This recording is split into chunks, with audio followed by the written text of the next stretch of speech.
오늘 우리에게 주시는 하나님의 말씀은 구약성경 열왕기상 19장 9절에서 18절까지 말씀입니다. 구약성경 549면입니다.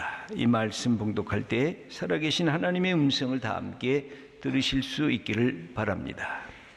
엘리야가 그곳 굴에 들어가 거기서 머물더니 여호와의 말씀이 그에게 임하여 이르시되 엘리야야, 네가 어찌하여 여기 있느냐?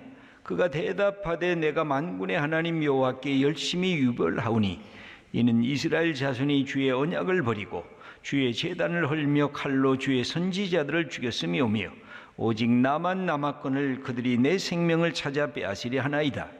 여호와께서 이르시되 너는 나가서 여호와 앞에서 산에 서라 하시더니 여호와께서 지나가시는데 여호와 앞에 크고 강한 바람이 산을 가르고 바위를 부수나 바람 가운데 여호와께서 계시지 아니하며 바람 후에 지진이 있으나 지진 가운데에도 여호와께서 계시지 아니하며 또 지진 후에 불이 있으나 불 가운데에도 여호와께서 계시지 아니하더니 불 후에 세미한 소리가 있는지라.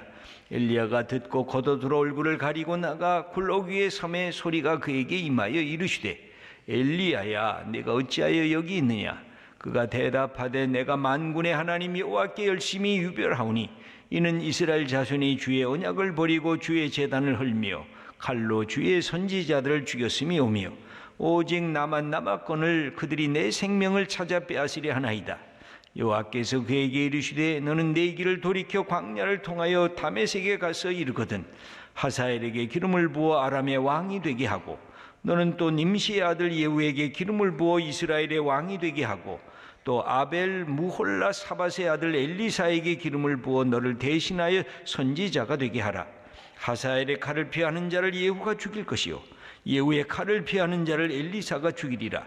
그러나 내가 이스라엘 가운데에 7,000명을 남기리니 다 바알에게 무릎을 꿇지 아니하고 다 바알에게 입맞추지 아니한 자니라. 아멘. 오늘 말씀의 제목은 절망의 영, 소망의 영입니다. 보건복지부는 2016년 정신건강실태조사를 그 결과 발표를 했습니다. 이 병원에 실제적으로 찾아간 우울증 환자가 61만 3천 명이었습니다. 전체 국민의 1.5%를 차지했습니다. 여성 환자가 46만 9천 명, 남성 환자가 23명 4천 명으로 여성 환자가 곱절이 많았습니다. 남자와 여자가 갖고 있는 삶의 질이 비슷해서 똑같은 발생 숫자가 비슷하다고 하면 남자들은 이런 우울증 현상에도 병원을 찾지 않았다고 하는 역설적인 내용이기도 합니다. 우리는 우울증을 마음의 감기다, 정신적인 독감이라 그렇게 부르면서 우리의 삶에서 흔히 나타나는 질병이라고 여깁니다. 실제로 우리나라 성인 4천만 명 중에 535만여 명이 우울감을 경험하는 우울증 고위험군에 속해 있다고 발표가 되고 있습니다.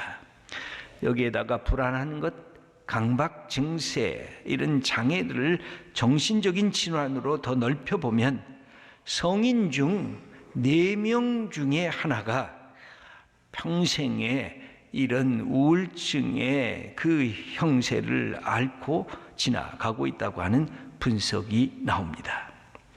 여러분, 그런 느낌을 가져본 적이 있지 않습니까? 불안하다, 두렵다, 억압받고 있다, 외롭다, 낙심한다, 지쳐있다. 어떻게 보면 우리의 삶에 달고 다니는 수식어라고도 할 수가 있습니다. 그런데 이것이 지나가는 것이 아니라 우리의 삶에 자꾸 깊이 들어오면 정신적인 세계를 서서히 좀먹어 들어가면서 우리가 갖고 있는 이 생의 활력까지도 빼앗기는 아주 두려운 하나의 정신적인 현상이라고 할 수가 있습니다. 오늘 2017년도의 마지막 날입니다. 우리가 한 해를 돌아보지 않을 수가 없습니다. 우리는 어떠한 삶을 올 한 해 지냈습니까? 기쁜 일도 있었지만 슬픈 일이 먼저 우리 머릿속에 떠오릅니다. 희망으로 시작했지만 지금 모든 결과를 보니까 낙심되는 일이 한두 가지가 아니어서 우리의 마음을 어둡게 무겁게 만듭니다. 올해로 나를 괴롭혔던 이 모든 내 짐들을 훌훌 다 털어버리고 싶은데 결코 이것이 쉽지가 않기에 우리의 마음이 또한 어둡습니다. 사람이 한번 실패하는 것, 그래서 또 낙심되는 것은 그렇게 문제는 아닙니다. 이 병법에 있는 이 한 번의 패배는 병가지 상사라고도 할 수가 있습니다. 작은 실수, 실패 때문에 잠깐 넘어지는 것도 그렇게 사실 문제가 아닙니다. 돌아보면 인생 추억의 소중한 과정일 수도 있습니다. 내 삶을 새롭게 만들도록 훈련시키고 오히려 나를 도전시켰던 그런 귀한 그런 중간의 실패일 수도 있습니다. 하지만 좌절하는 마음, 낙심하는 마음이 우리의 마음 속에, 우리의 가슴 속에 이게 둥지를 틀고 앉으면 이것은 문제인 것입니다. 내 인생을 구렁텅이의 나락으로 빠져들게 하는 아주 위험한 것입니다. 인생을 전쟁터라고 말하면 인생의 낙오자로 만드는 아주 위험한 질병이기도 합니다. 그때 무엇보다 우리 예수 믿는 사람들은 이것을 거부해야 됩니다. 이 실망과 절망을 거절해야 됩니다. 과감히 절망을 향해서 아니요, 그렇게 선언해야 할 필요가 우리에게 있습니다. 오늘 본문은 이런 낙담과 절망의 구덩이에서 어떻게 탈출해서 새로운 사명을 얻게 됐는가 하는 엘리야 예언자의 이야기입니다. 구약을 통틀어서 가장 강력한 힘을 발휘한 선지자, 가장 용기 있고 담대한 선지자 한 명을 들라고 하면 누구나 예외 없이 엘리야를 들을 수가 있습니다. 그는 당대의 이스라엘 아합 왕에게 당신은 지도자로서 잘못했다고, 당신은 이 재해와 이스라엘의 기근과 여러 현상을 보면서 이것은 왕이 권력자로서 잘못한 죄악이라고 책망했던 용기 있었던 예언자였습니다. 그리고 이 아합 왕의 부인이었던 이세벨이 이방 여인이었는데 바알신과 아세라신 이방신을 끌어들였습니다. 그래서 엘리야는 바알신을 섬기는 450명의 선지자들, 아세라의 선지자 400명, 도합 850명과 1대 850의 대결 결전을 갈멜산에서 그렇게 행했던, 그래서 승리했던 인물이었습니다. 그런 점에서 엘리야와 같은 성정이란 참으로 대단한 것이었는데, 이 엘리야에게도 오늘 본문을 보면 전혀 다른 무서워하고 도망가고 겁먹고 좌절하고 절망하는 그런 모습을 우리가 발견할 수가 있습니다. 아합 왕의 아내였던 이세발은 바알신을 숭배했는데 바알신을 섬기는 제사장들이 엘리야에 의해 죽임을 당했다는 소식을 듣게 됩니다. 이 여인은 아주 분노했습니다. 그래? 그러면 이제 엘리야를 내가 죽일 거다 하고 권력을 이용해서 엘리야를 찾아 나섰습니다. 이때 이 소식을 들은 엘리야는 이 가슴이 털컥 내려앉았습니다. 낙담했습니다. 그는 도망치기로 마음의 결심을 합니다. 그리고 광야로 나가 로뎀 나무 그 밑에 앉아서 하나님을 향해서 투덜댑니다. 하나님, 이게 뭡니까? 내가 열심히 수고하고 내가 하나님을 위해서 이 모든 것을 했는데 무엇입니까? 내 삶이 무의미합니다. 하나님 앞에서 하나님을 향해서 원망하면서 그 서게 됩니다. 그 구절에 이 엘리야가 갖고 있었던 낙담하면서 죽음까지도 생각하는 그의 절망의 모습을 그려주고 있습니다. 왜 이렇게 엘리야는 죽음을 생각했을까요? 엘리야는 하나님, 나 모든 건 못하겠습니다. 하나님, 내가 동행할 때는 내가 하나님의 기적과 능력이 나타났습니다. 내가 열심히 다른 어떤 사람보다 있었습니다. 그런데 나에게 이런 죽음에 대한 위협이 가까이 왔으니 나는 이 모든 것 다 포기하겠습니다. 그렇게 좋았던 신앙지수, 용기지수가 급격히 떨어졌습니다. 그냥 보통 사람처럼 겁이 나서 도망쳤습니다. 그 큰 권력 앞에서 무력한 자기 자신을 발견하면서 그는 아무것도 하기 싫은 죽음으로 그냥 나를 몰아가세요 하고 하나님을 향해서 원망하고 불평했습니다. 무슨 뜻입니까? 왜 기적이 사라졌습니까? 왜 능력이 없어졌습니까? 내가 연일심과 헌신을 다했던 것인데 지금은 뭡니까? 나는 쫓겨나고 있지 않습니까? 바알 신들을 섬기는 제사장을 없애면 승리하리라고 여겼는데 지금 결과는 아무것도 아닙니까? 아니지 않습니까? 그렇게 물었습니다. 그때 하나님의 음성이 들려옵니다. 너는 기적만을 바라보고 일을 했지. 너는 능력만을 갖고 일을 했지. 네가 하나님을 정말 바라봤느냐? 네가 하나님을 보면서 네게 주어진 것들을 했느냐? 엘리야야, 네가 내 말을 다시 들어봐라. 그러면서 엘리야에게 가르치신 모습이 기록이 11절에 기록이 되어 있습니다. 여호와께서 이르시되 너는 나가서 여호와 앞에서 산에 서라. 네가 어디로 도망가느냐? 내가 하나님 앞에 서라. 그러면서 여호와께서 지나가시는데 여호와 앞에 크고 강한 바람이 산을 가르고 바위를 부수나 바람 가운데 여호와께서 계시지 아니하며 능력이 나타나고 바위가 쪼개지고 강력한 바람이 산을 향하여 가르고 있지만 거기에는 하나님이 계시지 아니했다는 것입니다. 바람 후에 지진이 있으나 지진 가운데에도 여호와께서 계시지 아니하며 또 지진 후에 불이 있으나 불 가운데에도 여호와께서 계시지 아니하더니 지진이 일어나고 불이 솟구치는데도 그런 능력 속에 하나님이 계시지 아니했다는 것입니다. 그러면서 불 후에 세미한 소리가 들려왔습니다. 자연의 강력한 바람도 엄청난 지진에도 불같이 솟구치는 능력이 나타나는 가운데도 하나님이 계시지 아니하고 오히려 하나님은 말씀으로 다가오셨고 그것도 아주 미세한 음성으로 엘리야에게 다가오셨습니다. 엘리야야, 너무 기적만 찾지 말고 너무 능력만 찾지 말고 기적을 만들고 능력을 만드시고 그러나 어느 때에도 함께 하시는 하나님을 바라봐라. 하나님의 말씀에 네가 붙잡힘을 받아라. 그때 하나님께서 하신 말씀이 두 번 반복되는데 9절과 13절에 네가 어찌하여 여기 있느냐? 너 무엇하고 있느냐? 너 왜 도망왔느냐? 너 그렇게 피신하느냐? 너 본래 그렇게 겁쟁이더냐? 네 믿음은 어디 갔느냐? 너 하나님을 바라보지 않고 그렇게 좌절하느냐? 그렇게 절망하느냐? 네가 갖고 있는 네 신앙이 어디 갔느냐? 그렇게 묻고 있습니다. 엘리야야, 네가 능력만을 의지하며 네가 기적만을 바라보고 네가 지금까지 왔느냐? 여러분, 우리들에게도 묻고 있는 것입니다. 하나님을 업적으로 보느냐? 얼마나 많이 하나님이 나를 도왔느냐? 그것으로 하나님을 생각하느냐? 아니, 하나님 자체를 바라봐라. 하나님의 인격을 바라봐라. 하나님이 말씀하시는 것 앞에 말씀을 다시 듣고 말씀을 읽으라. 사랑하는 귀한 성도 여러분, 다시 우리가 미세한 음성 속에서 다가오는 하나님의 말씀 앞에 서야 됩니다.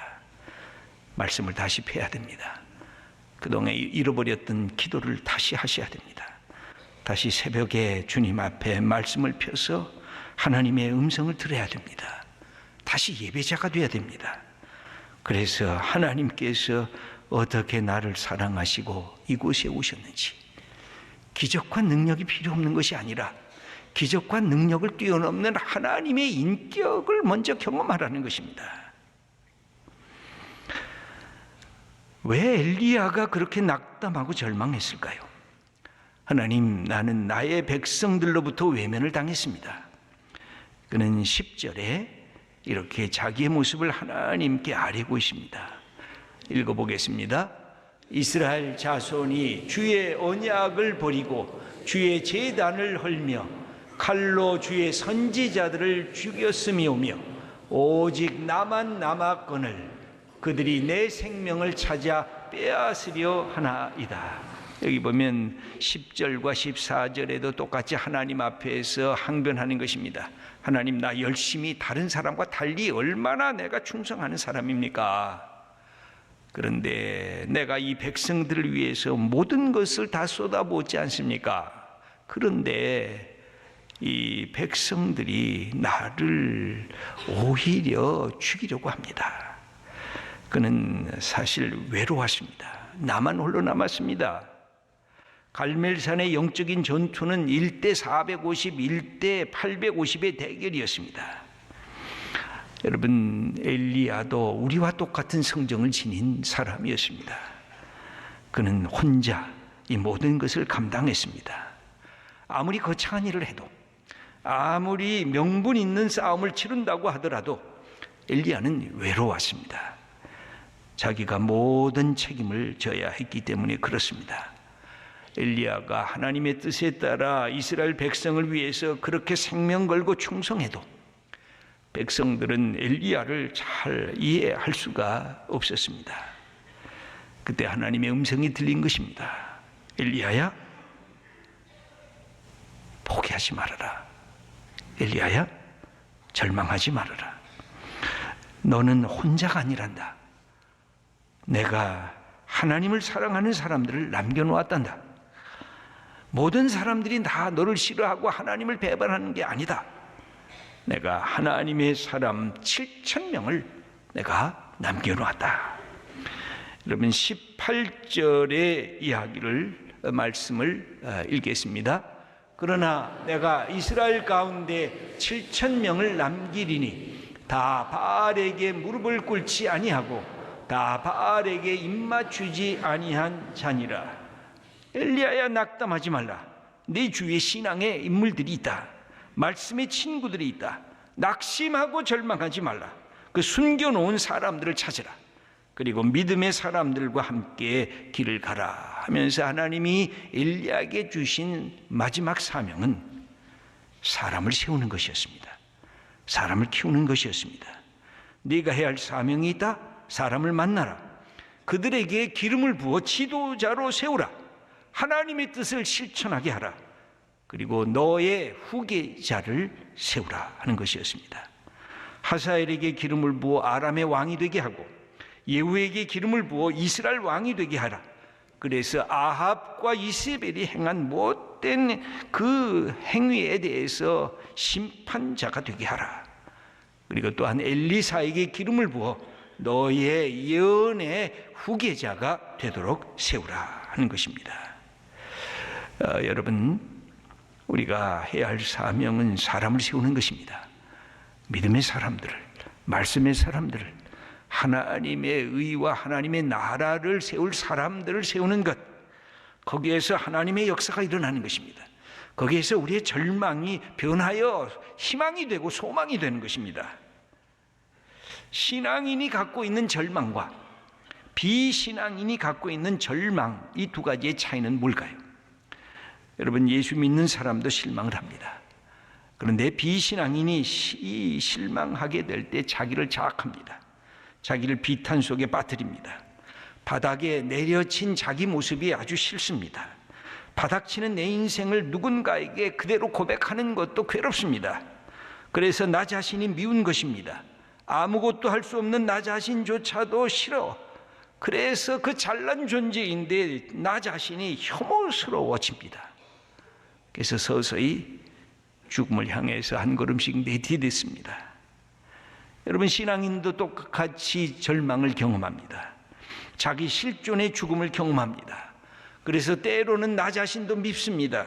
아니야, 나를 이렇게 만든 것 같이 보여지는 하나님도 싫고 밉습니다. 그런데 신앙인은 그 다음에 일을 합니다. 내 모든 것을 하나님 앞에 아뢰는 것입니다. 내가 이렇게 형편없습니다. 내가 이렇게 무너졌습니다. 그리고 하나님께 맡기는 것입니다. 나를 불쌍히 여기는 하나님을 만나는 것입니다. 나보다 더 큰 고난의 길을 가신 예수님을 경험하게 됩니다. 하나님의 아들 예수 그리스도를 나를 위하여 저 십자가에 달리신 하나님의 사랑을 깨닫게 됩니다. 하나님은 나의 업적을 보고 나를 택하시는 것이 아니라 내 모습 그대로, 내가 연약한 모습 그대로, 내가 누추한 모습 그대로, 내가 이렇게 절망 속에서 힘들어하는 모습 그대로 나를 사랑하시는 하나님의 사랑을 깨닫게 되는 것입니다. 그때 우리는 하나님에게 다시 소망을 둡니다. 여러분, 예수를 우리가 믿습니다. 예수님을 믿으면서 우리가 해야 할 일이 있습니다. 절망을 거부하는 것입니다. 나는 하나님의 아들, 나는 하나님의 딸이다. 절망아, 네가 나를 거꾸로 때릴 수가 없다. 네가 나를 무너뜨릴 수가 없다. 우리가 선언해야 됩니다. 예수님이 우리의 소망이다. 나는 하나님을 바라본다. 이것을 나는 넘어갈 거다. 절망아, 네가 내 인생의 스쳐는 지나갈 수 있지만 내 마음의 동지에서 하나님의 아들과 딸인 나를 네가 결코 억압하고 나를 파괴시킬 수가 없다. 여러분, 예수 믿는 것은 이 모든 것들을 이겨내신 예수 그리스도, 그분이 우리의 주님인 것을 고백하면서 나가는 것입니다. 우리를 억압하고 우리를 힘들게 했던 것들을 풀풀 주님 앞에 내려놓으시고 다가오는 새해에 예수님만 내 소망입니다. 내가 주님과 함께 우리 삶을 열겠습니다 하고 고백하며 결단하는 하나님의 귀한 자녀들 다 되시기를 축원합니다.